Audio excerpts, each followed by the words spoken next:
Yes, legends, how are we? Lee Jones here from Joner 1on1 Football Training, and we're back for another YouTube video. I'm on my way to coaching here in Sydney, and before I get into today's video, I just want to know if all you legends follow us on Instagram at Joner 1on1 Football Training. The reason why I say this is because on Instagram we are very active. We train from Monday to Saturday, so we do a lot of Instagram stories and we look to post at least once a day. I'd much appreciate it if you head over Instagram and hit that follow button. Now, in today's video, I want to talk about how important it is for you to scan your shoulder, regardless of what level you're playing at. I've recently done game analysis with the Australian women's national team in the Cup of Nations. Women's football in Australia is rapidly growing, and with the World Cup this year, there's a huge buzz around women's football. In this game, I was just taking notes on what I thought was a bad example of not checking your shoulder, and then obviously good examples of scanning your shoulder and then making good decisions after that. So here are some of the bad examples of scanning your shoulder in this game that I analysed.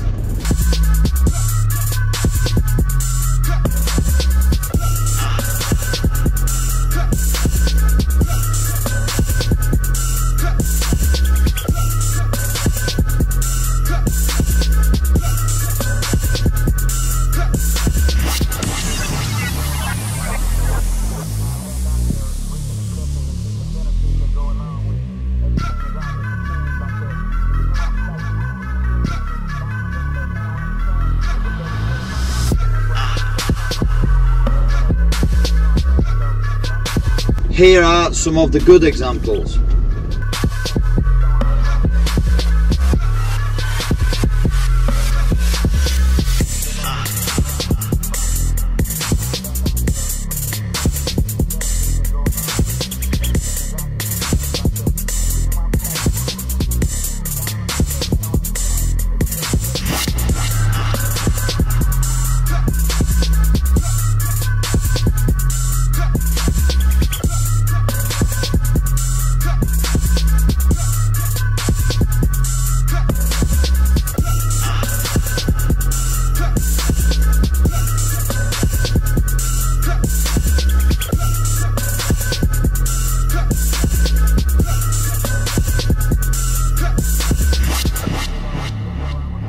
Now that you've just watched them clips of some good and bad examples, it wasn't my intention at all to single players out. I was just watching the game, writing some notes, analysing the game and picking out some of the important moments. So let's get into the detail of how important it is to scan your shoulder and be aware of what's around you. Scanning your shoulder, awareness and body position is something that we work on every single day with all of our players at Joner 1on1. The question that I get asked a lot from players, from parents, on our podcasts every single week, the question I get asked is, Lee, what is one bit of advice that you would give to a young player or any player that we work with, whether it's professional, amateur, you name it, female, male?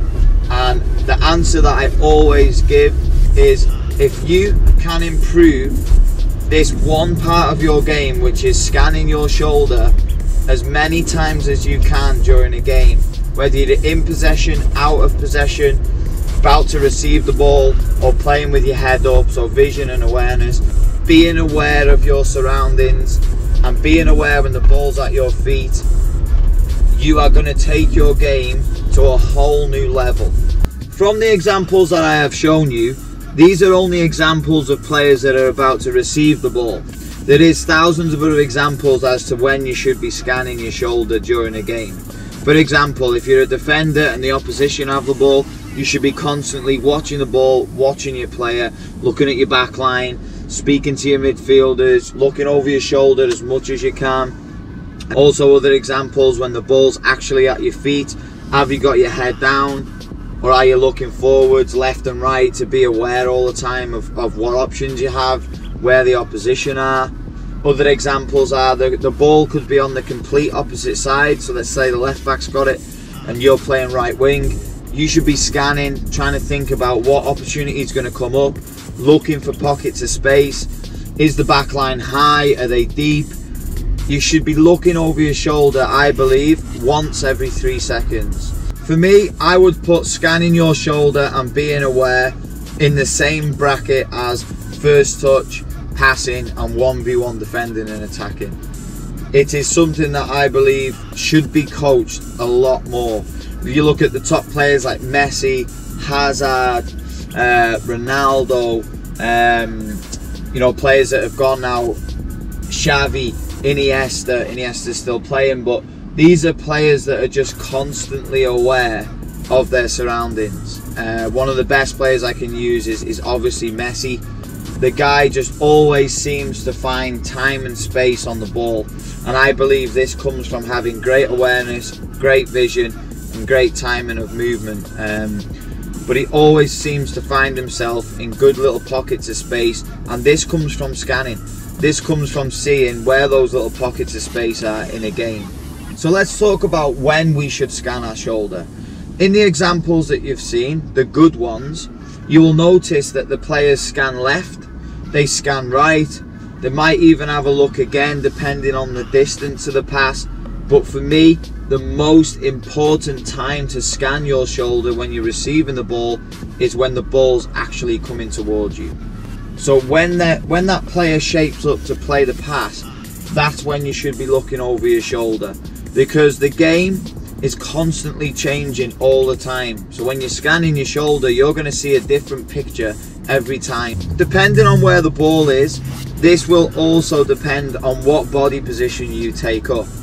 So as you're scanning your shoulder, you should be trying to correct your body position to try and get on the ball to receive and obviously face forward. We want to try and make a decision way before we've even received the ball. This way we're going to make quicker decisions, we're going to play faster, but not only that, I reckon we're going to create more goal scoring opportunities. So let's talk about who should be scanning their shoulder. That's a simple answer. Every single position on the field should be scanning as much as they can, in possession and out of possession. But obviously, scanning is a lot more important for more specific positions. What I say to my players is, if you play anywhere in the centre of the park, i.e. centre back, or you're a midfielder, 6, 8, 10, or you're a number 9, you play in the centre of the field. So you have to know what's going on left, what's going on right, behind you, in front of you.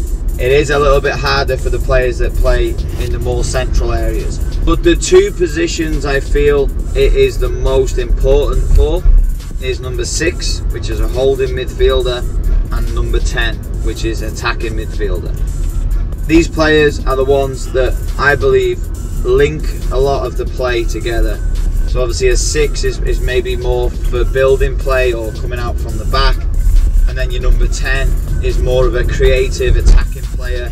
He's a player that's going to bring others into play and obviously try and play that killer pass and looking for pockets of space. So those are the two positions that I feel are actually the most important when it comes to scanning. For any young footballer or any footballer that may be listening to this, if you can turn scanning your shoulder into a habit, then it's going to massively improve your game. Now, let me show you guys how we work on scanning, body position and decision making in our training.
shoulder is vital if you are aspiring to play at the highest level.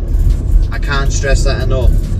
For any of our followers that have watched this whole video, in your next game, I want you to try and scan your shoulder once every 3 seconds, in possession, out of possession, and especially when you're about to receive the ball. And I want you to come back to this video, comment in the comment section if that helped you to have a better game. Also, leave a comment in the comment section on how important you think scanning is in football. I'd love to hear your opinions. Just before I go, guys, it's very soon now until we are in California. Click the link here to book on our elite training camp, or if you want to do private sessions, again, the link is in the description. We would love to work with you in California. That's the end of the video, guys. I really hope this video has helped you.